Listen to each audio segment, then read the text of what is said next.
Yo puso yan. Yo puso yan. Yo puso yan. Yo puso yan.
cuuɓi ɗon ko ten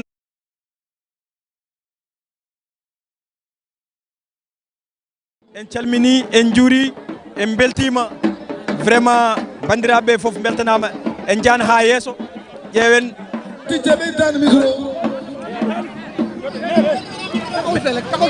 mais gars yi dañu ñëw di romb rek ah non nañu jàppale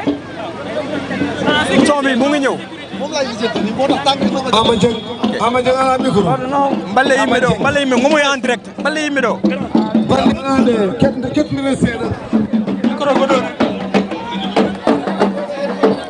yeɓoɓe aya o Pidi TV kettiniren seeɗa ono joppowɗen ɓe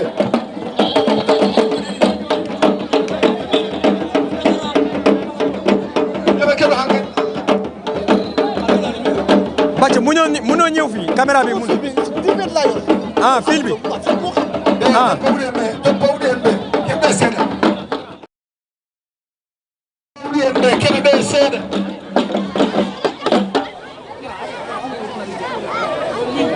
bandiraɓe kettiniren gila subaka eɗen ɗon jooɗi assalamu aleykum bandiraɓe musidɓe tedduɓe yeɓoɓe aya o Pidi TV on calminama on jurama eɗen ɗo e Polel noon se mbi ɗum mbiɗen ko wuuro Bamum Daouda Moussa Dia eɗen gandi kanko e Daouda Moussa Dia hakkude mum e Polel o wona hen koɗo eɗen gandi ɗo henne kadi aussi ɗum woni ko kalten ko bandiraɓe wonɓe caggal leydi wonɓe diaspora en direct Pidi TV mo ganduɗa kay hande ko 11e jour mo ganduɗa balɗe battowo sappo e goho eɗen e campagne électorale oɗo guila nde puɗɗiɗen hulde ha fayamma joni eɗen ɗo noon e Polel ene hawri waktuji 21 pawɗi hojomaji 6 no mbirɗen ni ene hawri kadi e alkamisa 20 lewru janvier hitande ujunaji ɗiɗi e 21 Daouda Moussa Dia hakkude mum e Polel eɗen gandi ɗum sofani ɗum noon hande ma en jii hakkude makko e ɓesgu Polel ɗum noon jiiron ɗum koye nder en direct onon wonɓe caggal leydi un peu partout Europe Asie Océanie kala to mbawɗon wonde e less duule Baba Adama he ma on keɓ fartangue tigui yebde en direct Pidi TV e oɗo campagne électorale ɗo e cuuɗi men Polel eɗen gandi kadi omo fada toon to Horkadiéré meeting mawɗo mo gandanɗa hoorema Horkadiéré naaɓe nene paadi premier question de l' assemblée nationale eɗen gandi rewɓe galleji bureau men ɓe ñantima ha yooɗi noon ala no mbatten so wona en jettoto yeeso ƴeewen yimɓeɓe oy en jettoto ƴeewen yimɓeɓe mbawen mana no jiiɗirno réseau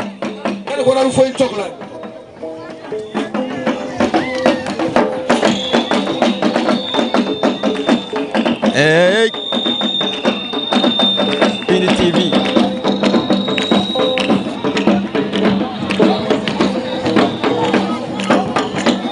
bandiraɓe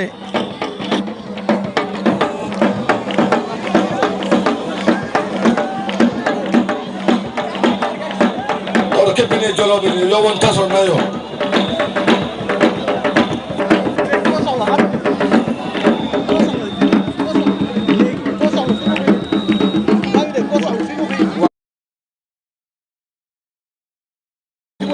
il faut que ma interview parce que mënuma continuer ok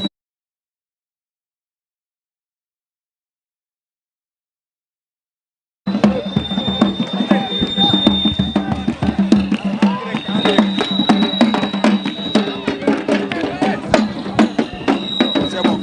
caméra en face caméra non bandiraɓe musidɓe tedduɓe yeɓoɓe aya o Pidi TV on calminama on juurama jaɓɓadema ɗo premier questeur de l' assemblée nationale eyyi mbiɗa jogui beela mone fewi aɗane en direct noon Pidi TV saabu ɗo ko terrain konki guila 2007 2009 ha ɗo ko victoire écrasante min piyata ɗo on va confirmer le 23 janvier inchallah mbiɗa wiya yimɓeɓe haala WhatsApp gasi réseaux sociaux ne weeli mais ɗo ɓe ala haala c'est la confirmation et inchallah le premier questeur va remporter ici min keɓa donc une majorité écrasante au sortir du 23 janvier mais ala haala ndaare public o sport mawɓe haddel eyyi ɗum noon ha yesso meɗen mami garte ma par ce que hamin jogui namde ɗe min namda toon e beltinima Djiby Seck noon eɗen gandi ko kolaɗo premier questeur de l'Assemblée nationale ɗo e Polel Diawɓe eɗen gandi darde makko hakkude makko e premier questeur de l'Assemblée nationale e o wi noon o haalta hay batte kono maw yaha yesso o arta ma ɓiɓɓe ɓe Polel naɓe wonɓe toon to diaspora e bandiraɓe fulɓe yeɓoɓe Aya Pini TV kamɓe foof e kuuɓal maɓe gandu koɓe kalananno yimɓeɓe kamɓe ɓe gona haaloɓe WhatsApp ɓe gona e réseaux sociaux ji ɓe mbaɗat tan ko ɗum ɗo je vais appeler mon ami Samba Seck Argaye Samba Seck viens ici tu es en direct daro ɗo en direct sur Pini TV eɗen gandi ka zone baɗɗo dynamique ɗo ko wuuro ma Polel Diawɓe hamin gandi hakkude ma e questeur ɗum ɓooyi wona hande noon koye campagne électorale gonɗen 2022 mo ganduɗa koye élection ngaji mairie ene wonde conseil départemental a yaade questeur ko heewi hande noon a ari jaɓɓade questeur ɗo e wuuro ma e wuuro kadi nga ɓuranimo jeeyede kanko questeur en direct sur Pini TV diaspora o aduna foof nene heeɗima hol weltare wandema animé hande jaɓɓade ɗo premier questeur de l'Assemblée nationale. Merci mon ami Adama Diop ko beelemo mawɗo min keeɓi sibu Polel ene jeeya e guure ɓurde waɗede ciblé par l'opposition woni camp adverse ɓe mbaɗano véhiculé message uji ko Polel fusi mi sikki noon mo yi oɗo population yi accueil momin mbaɗi réservé pour le premier questeur à l'Assemblée nationale en andi Polel fusani kadi ɗum ɗo ko juste ko wadde mo montré ɗo ko wuuro bamako wadde mo montré kanko il est le meilleur choix ko kanko woni nafoore maire d'ailleurs sa yi hay zone uji amen groupe amen de danse mbaɗi tubaji munen ko nafoore vert jaune par ce que nafoore suurat tuuba suurat neɗɗo ko beelemo mawɗo DJ Adams mbe eɗen gandi ɗo henne ene waɗi un peu compliqué ko fate banggue élection ngaji ɗi donc eyyi ok eɗen gandi ɗo henne liste ya deux liste Benno Bokk Yakar e liste nafoore pour conseil départemental beele on keɓani caɗele wawde famnude yimɓeɓe no wotirte ni no feewi non min keɓani caɗele sibuɓo yetta Allah je suis le zone e j'ai eu à travailler mi heeɓi liggudade makko hedde duuɓi sappo oɗa andi stratégie kewɗi hamin kumpiri ko heewi heccangue min mbaɗiɗo caravane pour wadde sensibiliser la population et kadi vraiment le message est bien passé wodde commune hoore puccu woni Benno Bokk Yakar e wodde nafoore demo Benno Bokk Yakar. Merci beaucoup Samba Seck ɗum noon animation en jahan kettoɗen animation o joni jehen garten ɗum noon jehen garten.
ko noon animation o moƴƴi vraiment bandiraɓe musidɓe oɗon jarne e wattude moon haqqille e Aya Pini TV no mbiɗen ni eɗen ciftonoro bandiraɓe eɗen en direct ɗo e Polel Diawɓe noon eɗen gandi ɓe mbi ɓe ligguima no feewi Polel Diawɓe eɗen dardi ɗo ene kadi e frère men hono Mamadou Sall ko ɗo jeeya e Polel Diawɓe ɗum noon Mamadou Sall hande e heeɓi fartangue hebde en direct Pini TV aduna foof ene darma en direct moment mo ganduɗa mo gonda e wadde hunde ɗo e Polel aduna gonɗo France gonɗo Amérique nene hettima nene darma Mamadou Sall min mbima Seydou Sall hande hol impression mo joguiɗa hol sentiment mo joguiɗa jaɓɓade ɗo premier questeur de l'Assemblée nationale bandiraɓe hande ko journée weltare premier questeur à l'Assemblée nationale arde ɗum ɗo e Polel Diawɓe ko weltare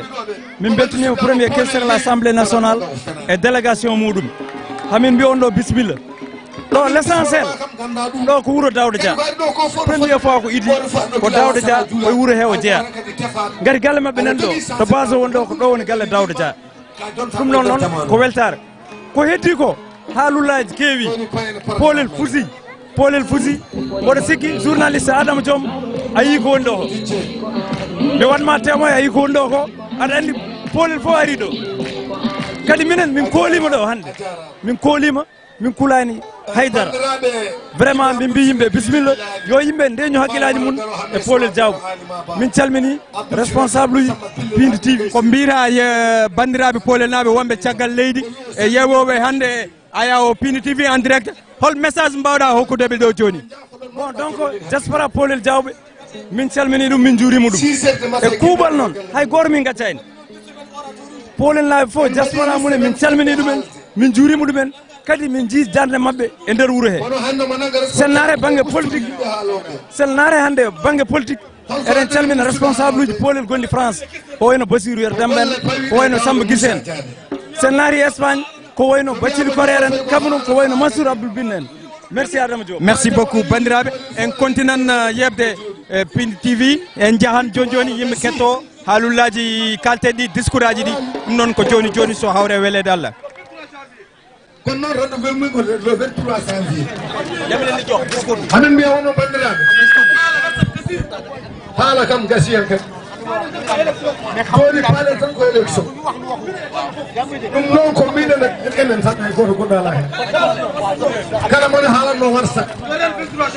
aha yo jomum tinno ɓe ɓeɗo 23 janvier par ce que paale hanki koye gonga ɓeɗa heeɗi paalen koye gonga ɗum woni ko faya natti han kadi cakan banggal haaloɓe to banggue haaloɓe mawɓe men ɓe mami defta 3 personnes o ƴetta 3 personnes haaloɓe sukaɓe ɓe mami defta suka goto haala dow inde sukaɓe fof o ƴeewa suka goto haala e dow inde sukaɓe fof rewɓe ɓe mami haala e dow mami defta debbo goto o ƴetta debbo goto haala e dow inde rewɓe fof e dow inde rewɓe fof kono hande noon kam hande noon mbiɗa welti kanko Djiby Seck mo welti holko addinimo weltade holko addinimo weltade onon fof bandiraɓe enen bandiraɓe fof enen fof Polel naɓe e onon hoɓɓe arɓe ɓe min kuccodirɗo kay koye Mamoudou Gourigui Hamady Ali komo kunere gueɗal Jamdunde to Mboyo gandiraɗo manam ñama Gourigui so tawi Mamoudou Mayram Dado cugel Hamady Diam to Mbal Sina mina Samba e Dayɗo Guelol tawama batu e oɗo air on batu wona cakan o wona gonga fenade o yi goɗɗo o yiɗo Kalidou Hamady Amadou Dembourou Hamady Kunnade Galoy Aliou Galoy Diagne Galoy Saloum Mayram Bakary Thiaw dañƴo sanne gumme wuuri Diagne wiyete Dono Walda mo wuuri beelemo goɗɗo o yiiɗo joom wuuro en foof gadi ko représentant e joom wuuro holi on Alsana Harouna Mamadou Malik Coumba Binta Demba Diawa Demba Yaro Maliki dene hola dañƴo soogue mooli Malika ñina Samba Moussa Hamad Demba Aissata Aldiatou Diaw Dalli Bouli Thila Abadi Jamma Guessa e Mani beelemo goɗɗo ko Abou Souleymane Mamadou Amadou Hawa Ousmane wuuri paati ɓooyi Souleymane Mamadou Bokar Ali Hamadi Koppata Kasana Sangana beelemo goɗɗo o yiiɗo Dembourou Hamad Dembourou Labba Jam Birama to beltuɗo e yene gandiraɗo Dembourou o yiiɗo Oumar Harouna kadi ko neɗɗo joguiɗo konngol manaɗo e numa kono noon wuuro Camma yejjittake wuuro Dongonaɓe yejjittake ɗum ɗon firti tan ko Sada Amadou Houley pulago Polel fo ne ɗo torodago Polel fo hande ne ɗo maccugago Polel fo ne ɗo ñañɓe Polel fo ne ɗo deke ta ɗum wayi noon taari ko noon wayi min tardata alhamdulillahi rabbil alamina heddi caggal ñeñɓe wayluɓe maabuɓe sakkeɓe onon fof ɗo gandi catal belen nde e gardugol Hamidou Samadi on yejjittaki e catal jabali nango en tout cas e Daoudou Moussa somin limi min juuman malla min junno zeyoji Polel ɗi fof pama tan zeyi Polel fof ene caggal Allah ene caggal ma le 23 janvier Polel yiito wiyede wiwu hokkuma mana percentage ndeke noon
a jarama DJ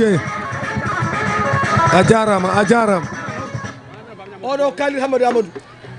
bandiraɓe so Mamoudou Goury hokka duwaw taw puɗɗoɗen Khalid Hamadou Amadou noon oyo Khalid Hamadou Amadou noon min mbinomo gila hanki an guila hanki min mbinoma jarani kaɗa ara an jarani kaɗa ara ɗo aɗa manki cellal seeɗa siba aɗa manki cellal kono noon ɓerde ma haaɗi kono an ɓerde ma haaɗima ɗum ɗum adduma ɗo kadi an a wona ƴewteteɗo ɗum adduma kadi min beltima kadi min beltanimama an mbiɗa wonde Daouda Dia ko mbiɗa Daouda Dia ɗo ngoɗo wuuri kanko tan ngo wuuro kanko tan jeeyalamo rendi soɗon ɗo kay onon kay soɗon ɗo wallahi ko Daouda Dia jeeyi wallahi ko Daouda Dia jeeyi ɗo Seydi Diallo bandiraɓe daare Khalid Hamadou Amadou oɗon gandi kay o wonta e nokku yana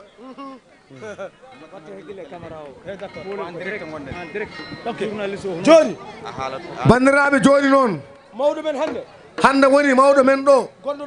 gonɗo ɗo kañum tadɗi batu ngu kañum dadɗi o batu ko Mamoudou Goury ga ali ko Mamoudou Goury Hamadi Ali eɗen ñaguimo duwaw eɗen ñaaguimo duwaw ko kanko udditta kadi ko kanko udditta batu o batu ngu batu o haade men faade joom haade men faade e joom wuuro ɗum noon Mamoudou Goury Mamoudou Goury kala to gonɗa an ka neɗɗo laaɓɗo reedu ka moƴƴo sa duwima Allah ne jaabo to gonɗa foof an amirama yaara cakkita duwaw bisimilla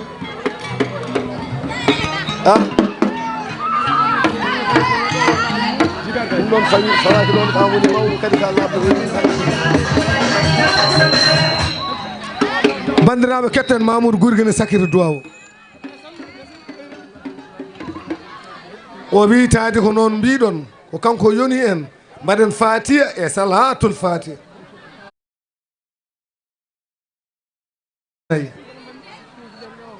ko kufɗen ɗo ko yo Allah gaynani ɗum e jaam taw kono jiɗirɗen ni kadi ko ɗum tigui Allah waɗata ɗum noon tawnen mbaɗen mana fatiha e salatul fatiha ya nalif laaɓi jeenayyi jorto moƴƴo joguiɗen e makko oto Allah bonnu jorto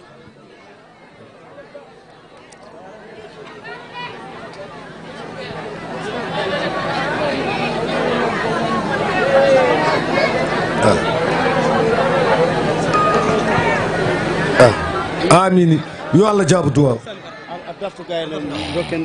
eyyi haade men rokkude joom wuuro haade men noon rokkude mana joom wuuro men o konngol onon fof poolel laaɓe onon fof poolel no potiri ɗon oɗon gandi mana oɗo gorko toroɗo kuccitɗo ɗo e men o ko kanko waɗa investi ko kanko waɗa investir keɗoɗe seeɗa 5e position e liste proportionnel nafoore kadi o Abou Sada Abdourahmane Lamine Gouran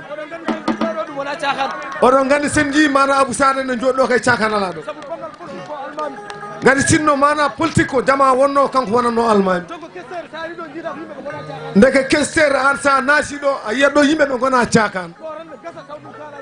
ɗo tan ne gasatno taw haala ala hen ala ko haala ka ko ha wela tan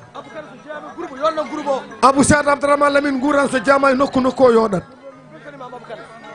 Abou Sada min beltanimama ko wona ɗum eɗen gandi kay ngo wuuro ngo wiite ko Poolel Diawɓe kadi joom wuuro en ɓe ko Diawɓe Alassane Harouna Mamadou Mali Coumba Binta Demba Jeewo Demba Yaro Maliki dene hola dañƴo soogi mooli Maliga Alassane ñine Samba Moussa Hamad Demba Saral jarto jaw dalli Bouli Sila Abadi Jamma gueta e Marega ko an bismoto mana yimɓe ma e wuuro ma aɗa sohla ɗo Seydi Sow Baalo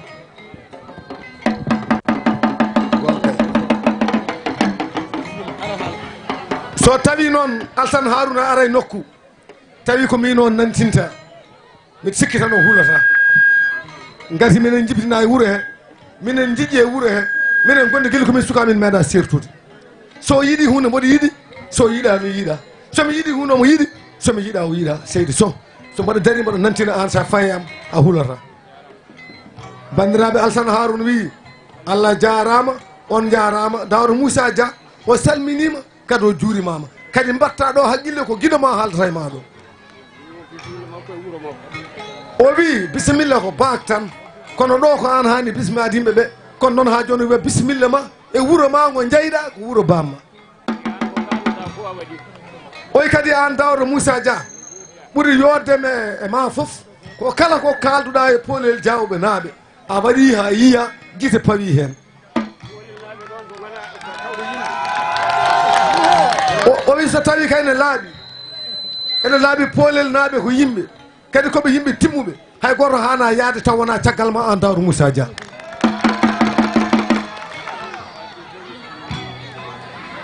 o wi ɗum noon o salminima o salminima kadi o juurimama o heddi ko omo duwonoma eyyi duwa ko baak tan gadi an ka duwanaɗo kono yallah hokke victoire kada heeɓi victoire o wi ko yiɗi ɓeydude hen tan nde Allah ittuma député foof so tawi Macky Sall heeɓi 3e mandat min ñaagui ko Allah ko yo Allah waɗe président o ya barka kosam ya yidde mabɓe ma ɗum noon o salmini o wi on bisimilla moon o hebbinta haala hokkamo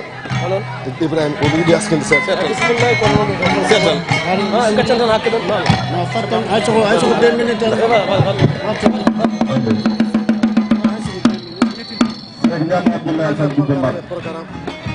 ornane programme assalamu aleykum min jitti ɗum après o jokken goɗɗo bolo ñebbe ɗum lande ɓeymanama kañƴi ɗin fof nawat ko télé gonɗa en direct so ɓeymanama tawan nañiyaga sadi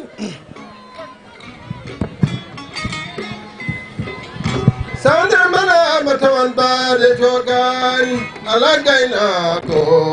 ala gaynako ala gaynako songe gonañi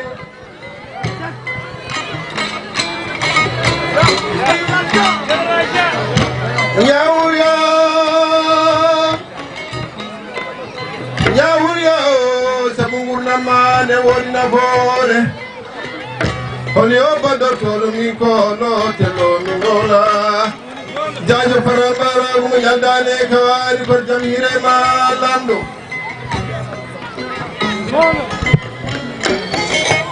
amani hamandara mani elbana Moussa masange jere nyalago wala tan baydi Moussa e dem Moussa e marel Moussa malal bayde Ousmane baydi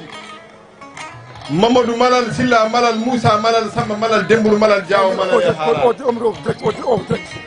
Mamadou malal wite garme baban baydi Mamadou malal Mamoudou Mamadou malal farmara Mamadou malal e kajja Mamadou malal baydi Mamadou malal wiya caƴiri ɓe koye ma nekki jeegi nden fuɗi e nani Amadou malal wiyete Silla garle baban Mamma Silla baban Demba Silla baban Adjidou Silla baban Maysour Silla baban Hawa Silla baban Oumou Silla e Hafsa Silla ɓe kala koye ma nekki jeegi pulam nden fuɗi e nani man jambada e sago ma Moussa malal baydi on wiyete garme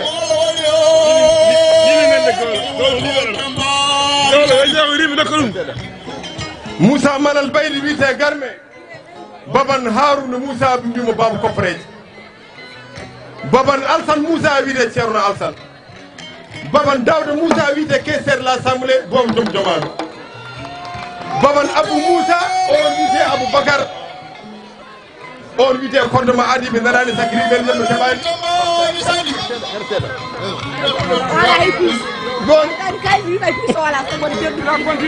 Moussa malal baydi wiyete garme baban Harouna Moussa wiya baba Kopareji baban Alsane Moussa wiya Ceerno Alsane baban Daouda Alsa wiyete bobo joom jakaw on wiyete Daouda Moussa malal baydi on ɓe mbiyata caissiére l'Assemblée on ɓe mbiyata lamɗo donɗo laamu tawɗo laamu e galle bamum tawi kadi bonnani lamɗo o woni lamɗo mo yoftorako oɗo gorko toroɗo rokkata tawi waƴani tampani jeeli mum lillahi baban Amnar Moussa e Houray Moussa e Houlay Moussa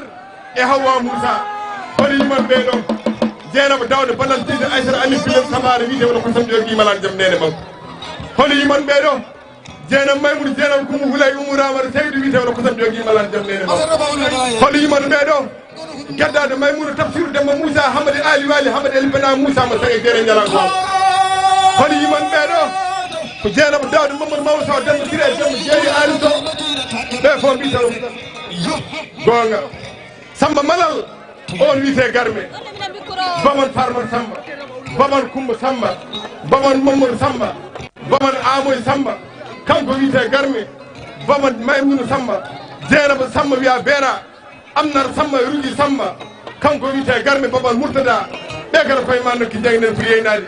Demba wiyete Dembourou Garmi baman Kalide Dembourou baman Assad Dembourou baman Mamadou Dembourou baman Ousmane Dembourou baman haj mana haɓe fof koye ma nokki jangnen pour Bida Bida Wanda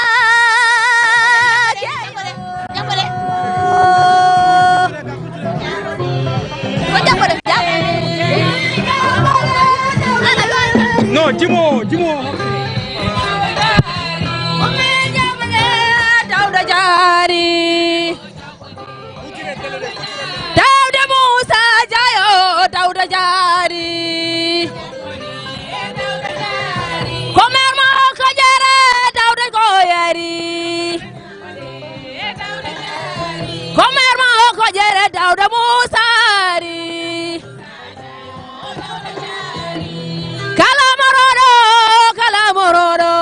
Kalamorodo Daudam Kalamorodo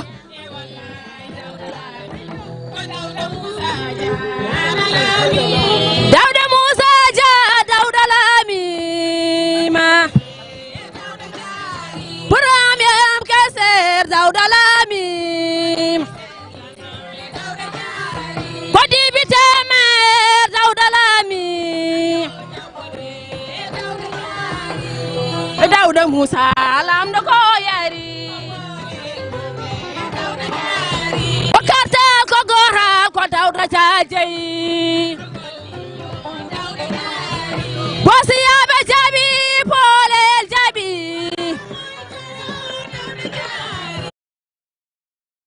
Unare mango jabi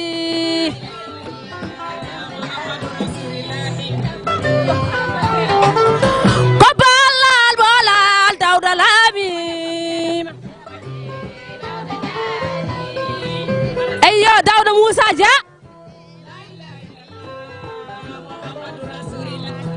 Ayo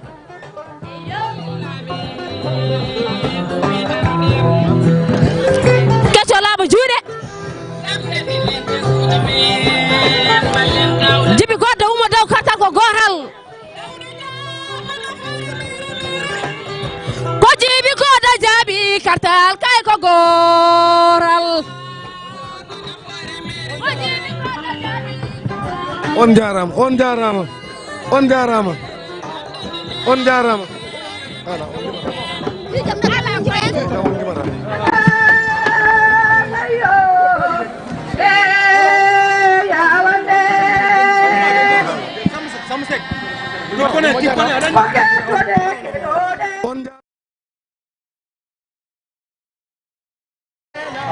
jabani darma ko micro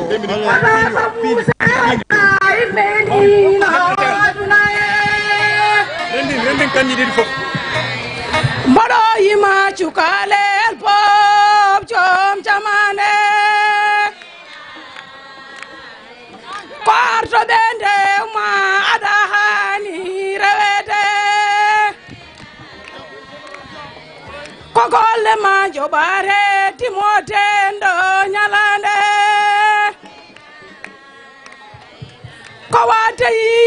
yo buri halte nane on jaram voilà on bari amay kewi ilo kewi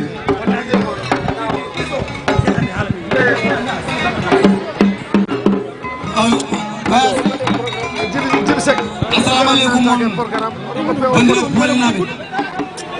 ko widi ko bismade do Dauda Musa e dow yimɓe camaraɓe polel mawɗaɓe noon ko Mamadou Camara ɓe gaddinimo hirande makko ñebbe ɓe mbimo bisimilla makko mo wuuri noon min bannamo guesa so Allah lamɗo jaaɓi bisum micro ji maɗi won musuda hen joni Salif jago ɗo micro bandiraɓe ɗum ɗo ko hirande Dauda Musa Dia camara ɓe mbi ko hirande ma ko ñebbe ɓe gaddamma ɗo ɓe mbimo wurnoɓe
ma taw toon gallol pingu ɗum ko Daouda Moussa Dia waɗi ko c'est important wuro ngo wuro fulɓe janden ko ha horko ƴere jeen toon senduttima e golle Daouda Moussa Dia ene faaɗi ndenen gaynata ko heddi ko Abdoul Yero ma Allah gandira Samba Seck so ari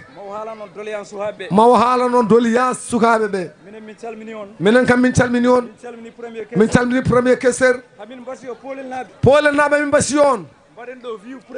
mbaɗen wiiw premier questeur guila 8 heures oto jaɓen fiyede wuure kadi en piyetake e wuure kadi en wona fiyeteɓe e wuure min calmino min juurima no jara bandiraɓe e DJ a jarama joni paaɗen mana koye Djiby Gabel kadi ko ɓi Daouda Moussa Dia kadi ko ɓi kadi Idy Gorel ndeka noon a hokkama mana konngol kadi ka ɓiɗɗo tiɗɗo a wona ɓiɗɗo cakana bisimilla ma Dia